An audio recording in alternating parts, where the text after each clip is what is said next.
Christ est la Pâque des chrétiens.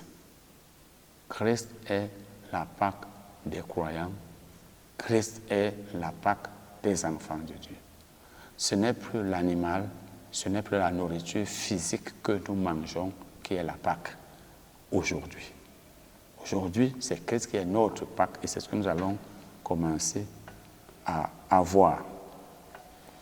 Mais avant cela, nous allons voir les différents points d'analogie, c'est-à-dire les points de ressemblance entre la Pâque de l'Ancien Testament et celle du Nouveau Testament. Premier point d'analogie ou de ressemblance. Vous allez voir qu'effectivement, l'Ancien Testament, c'était un signe du Nouveau, une ombre du Nouveau. Exode 12, verset 3. Parlez à toute l'assemblée d'Israël et dites, le 10e jour de ce mois, on prendra un agneau pour chaque famille, un agneau pour chaque maison. Ça, c'était un animal qu'on devait prendre. C'était à l'occasion de la Pâque juive. Maintenant, Jean 1, verset 29. Le lendemain, il vit Jésus venant à lui et il dit, voici l'agneau de Dieu qui ôte le péché du monde. Là-bas, c'était l'agneau, c'était l'animal. Ici, c'est Jésus qui est appelé l'agneau. C'est pour vous dire que la Pâque aussi change. Apocalypse 21, verset 14. La muraille de la ville avait 12 fondements et sur eux, les 12 noms des 12 apôtres de l'agneau. Ça veut dire les 12 noms des 12 apôtres de Jésus. C'est Jésus qui est appelé ici l'agneau. Deuxième point de ressemblance ou d'analogie. Pour que vous voyez un peu que la Pâque de l'Ancien Testament représentait celle du Nouveau Testament. Exode 12, versets 1 à 5. Exode 12, versets 1 à 5. Non, lisons même le verset 5 seulement. Ce sera un agneau sans défaut, mâle, âgé d'1 an. Vous pourrez prendre un agneau ou un chevreau. Ça, c'est dans l'Ancien Testament. Dans le Nouveau Testament maintenant. Vous voyez, on a vu ici, ce sera un agneau sans défaut. Il fallait un agneau, un animal n'ayant pas de défaut. Et ici maintenant, nous allons voir que c'est Jésus qui est cet agneau sans défaut. 1 Pierre 1, versets 18 et 19. 1 Pierre 1, versets 18 et 19. Sachant que ce n'est pas par des choses périssables, par l'argent ou de l'or, que vous avez été rachetés de la vaine manière de vivre que vous aviez hérité de vos pères, mais par le sang précieux de Christ, comme d'un agneau sans défaut et sans tache. Donc Christ est donc un agneau sans défaut, comme l'agneau était aussi sans défaut dans l'Ancien Testament. Ça nous montre donc que c'est Christ qui est la Pâque aujourd'hui, dans le Nouveau Testament. C'est Jésus qui est l'agneau du Nouveau Testament, donc c'est lui qui est la Pâque du Nouveau Testament. Troisième point d'analogie, Exode 12, versets 16 et 17. Exode 12, versets 16 et 17. Le premier jour, vous aurez une sainte convocation et le 7e jour, vous aurez une sainte convocation. On ne fera aucun travail ces jours-là. Vous pourrez seulement préparer la nourriture de chaque personne. Vous observerez la Pâque la fête des pains sans levain. Vous observerez la fête des pains sans levain. Car c'est en ce jour même que j'aurai fait sortir vos armées du pays d'Égypte. Vous observerez ce jour comme une loi perpétuelle pour vos enfants, pour vos descendants. Allons dans le Nouveau Testament, Matthieu 26, verset 17. Le premier jour des pains sans levain, vous voyez, le jour où on devait célébrer la Pâque, c'était le premier jour des jours, le premier jour des fêtes, le premier jour des pains sans levain, comme dans l'Ancien Testament. Les disciples s'adressèrent à Jésus pour lui dire, que veux-tu que nous te préparions le repas de la Pâque? Alors, vous voyez donc que dans les deux cas, la Pâque a été célébrée le jour de la fête des pains sans levain. Exode 12, verset 5, 6. Et puis, versets 12 et 21. Ce sera un agneau sans défaut, âgé d'un an. Âgé d'un an. Vous pourrez prendre un agneau ou un chevreau. Vous le garderez jusqu'au 14e jour de ce mois. Et toute l'assemblée d'Israël l'immolera entre les deux soirs. Cette nuit-là, je passerai dans le pays d'Égypte et je frapperai tous les premiers-nés du pays d'Égypte, depuis les hommes jusqu'aux animaux, et j'exercerai des jugements contre tous les dieux de l'Égypte. Je suis l'Éternel. Moïse appela tous les anciens d'Israël et leur dit, allez prendre du bétail pour vos familles et immoler la Pâque. Oui. 1 Chronique 30, verset 15. Et ils immolèrent, 2 Chroniques, ils immolèrent ensuite la Pâque le 14e jour du second mois. Les sacrificateurs et les Lévites, saisis de confusion, s'étaient sanctifiés et ils offrirent des holocaustes dans la maison de l'Éternel. Chronique 35, verset 6. Immolez la Pâque, sanctifiez-vous et préparez-la pour vos frères, en vous conformant à la parole de l'Éternel prononcée par Moïse. Marc 14, verset 12 à 16. Donc, Marc 14, donc, disons même le verset 12 seulement. Le premier jour des pains sans levain, où l'on immolait la Pâque, les disciples de Jésus lui dirent, où veux-tu que nous allions te préparer la Pâque? Où veux-tu que nous allions te préparer la Pâque? Le verbe traduit ici par immoler, eh bien, dans certaines versions, il est traduit par tuer. Où veux-tu que nous allions donc te préparer la Pâque? Nous allons lire maintenant 1 Corinthiens 5, verset 7. 1 Corinthiens 5, verset 7. 1 Corinthiens 5, verset 7. Faites disparaître le vieux levain, afin que vous soyez une pâte nouvelle, puisque vous êtes sans levain, car Christ, notre Pâque, a été immolé. La Bible nous dit clairement que Christ est notre Pâque. Donc c'était pour vous dire que c'est Christ qui est la Pâque des Juifs, des chrétiens aujourd'hui. Quand nous parlons de la Pâque, on doit faire allusion à Christ et non pas au bœuf, à la viande de bœuf, du porc, du poulet, etc. La nourriture n'a plus de place dans le Nouveau Testament lorsqu'il faut célébrer la Pâque. Nous allons voir maintenant que si la Pâque ne doit plus être célébrée, si la fête de Pâques doit plus être célébrée, c'est parce que la Sainte Seine a remplacé la Pâque.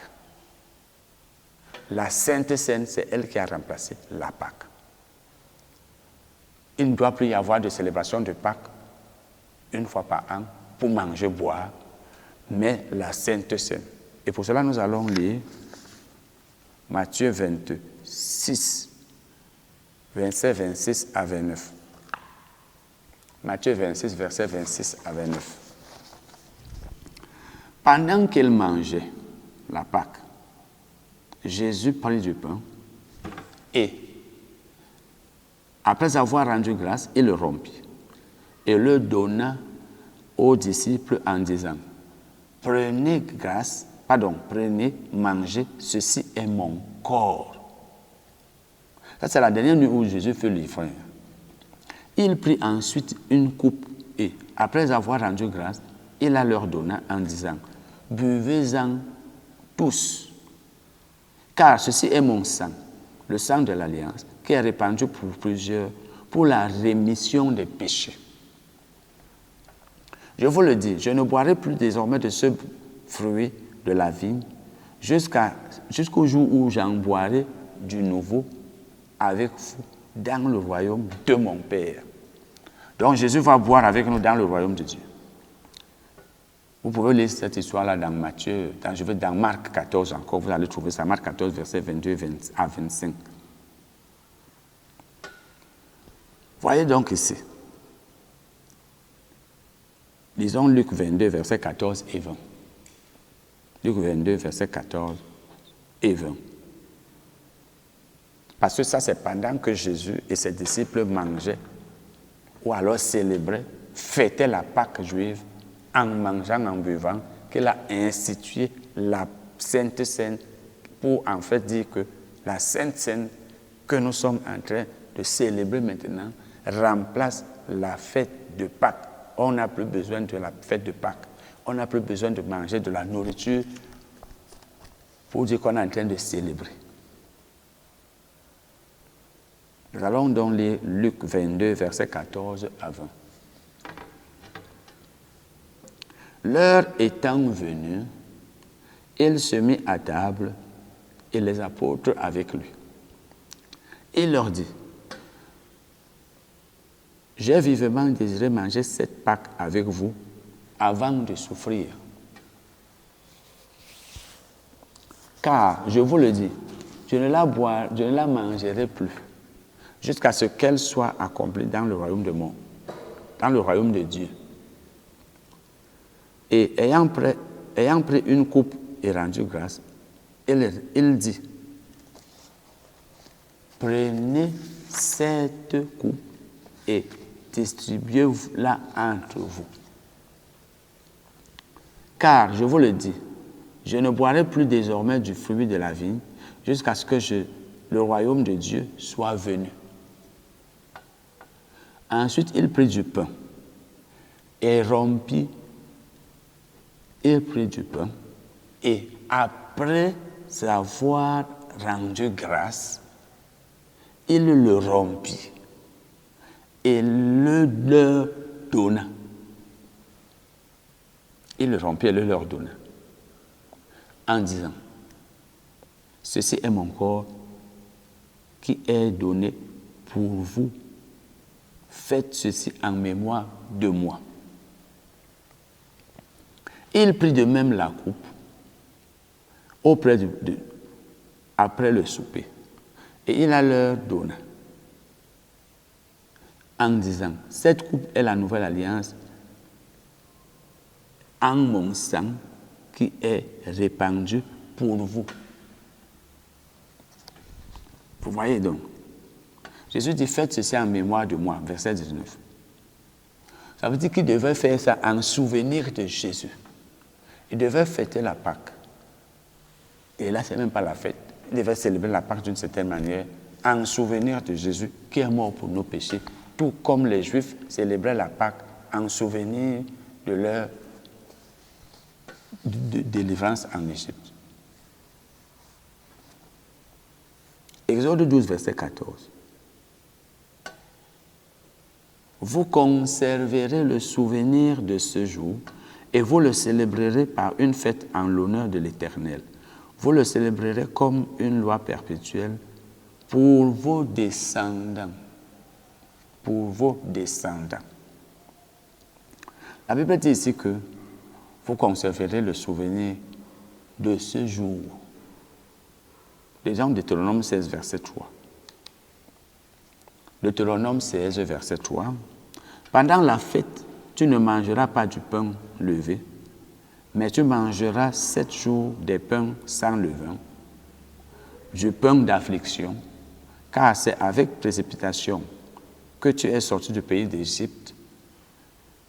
Il en sera ainsi, afin que tu te souviennes toute ta vie du jour où tu es sorti du pays d'Égypte. Donc, ils devaient célébrer la Pâque en souvenir de leur délivrance, parce qu'ils étaient esclaves en Égypte, nous l'avons vu. Nous aussi, nous devrions donc célébrer notre Pâque en souvenir de notre délivrance, nous le verrons.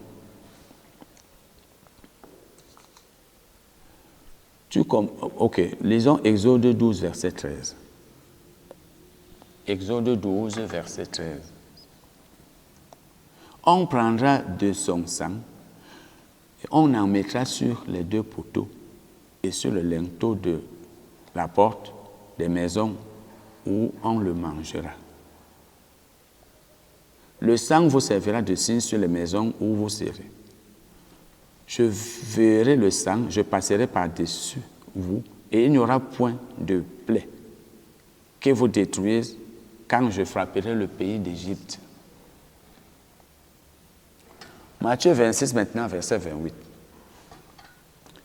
Car ceci est mon sang, le sang de l'Alliance, qui s'est répandu pour vous, pour la rémission des péchés. Vous voyez donc ici que l'agneau de l'Ancien Testament n'est pas le même que celui du Nouveau Testament. Jésus est notre agneau du Nouveau Testament. Luc 22, verset 20. Luc 22, verset 20. Il prit de même la coupe après le souper et la leur donna en disant, cette coupe est la nouvelle alliance en mon sang qui est répandu pour vous. 1 Corinthiens 11, verset 23 à 25. 1 Corinthiens 11, verset 23 à 25. Là, c'est Paul qui parle. Il nous parle à nos chrétiens.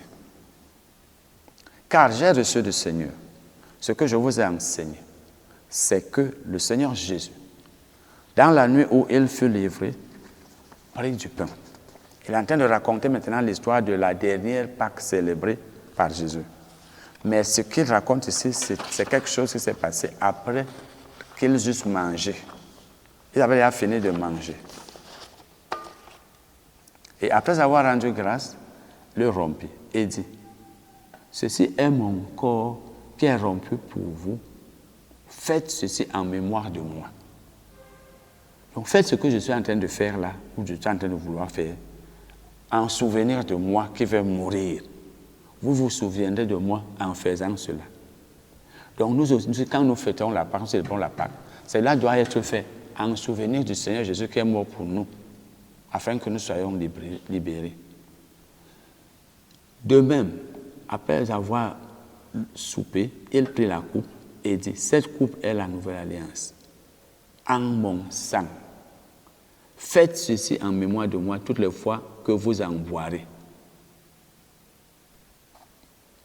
Vous voyez donc que Paul dit ici, faites ceci en mémoire de moi. Il reprend là ce que Jésus avait dit, longtemps avant lui. 1 Corinthiens 11, 26. Car toutes les fois que vous mangez et buvez, toutes les fois que vous mangez ce pain et que vous buvez cette coupe, vous annoncez la mort du Seigneur jusqu'à ce qu'il vienne. Et Jésus parle aussi de la coupe. Il ne parle plus de la viande, il ne parle plus de la nourriture, il parle de la coupe. Il dit que quand nous la prenons, nous sommes en train d'annoncer sa mort. Parce que c'est en souvenir de cette mort que nous célébrons cette Pâque-là. Lisons maintenant un passage de l'Ancien Testament qui va nous montrer ou qui nous dit que l'agneau immolé, la Pâque immolée était mangée par les Juifs.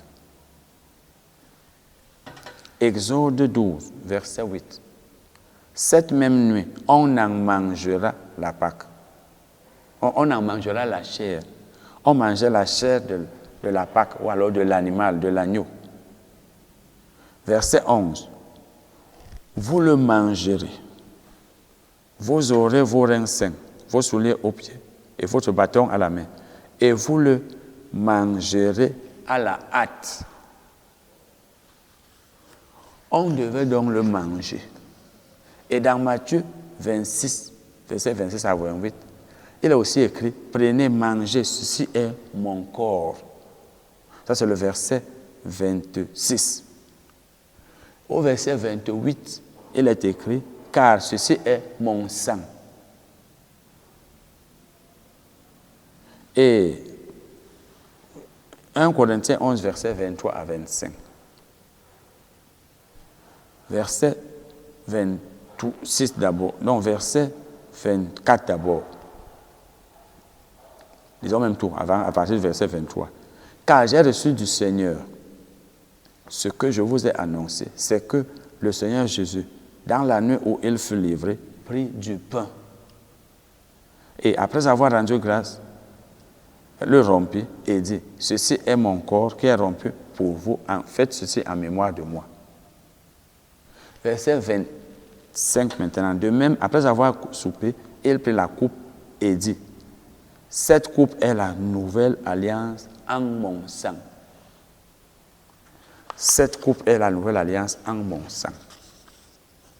Vous voyez donc que quand Jésus le dit, c'est pour dire que vous devez vous souvenir de ma mort sur la croix en célébrant la Sainte Seine, comme le peuple d'Israël mangeait et buvait en souvenir de sa délivrance de l'Égypte.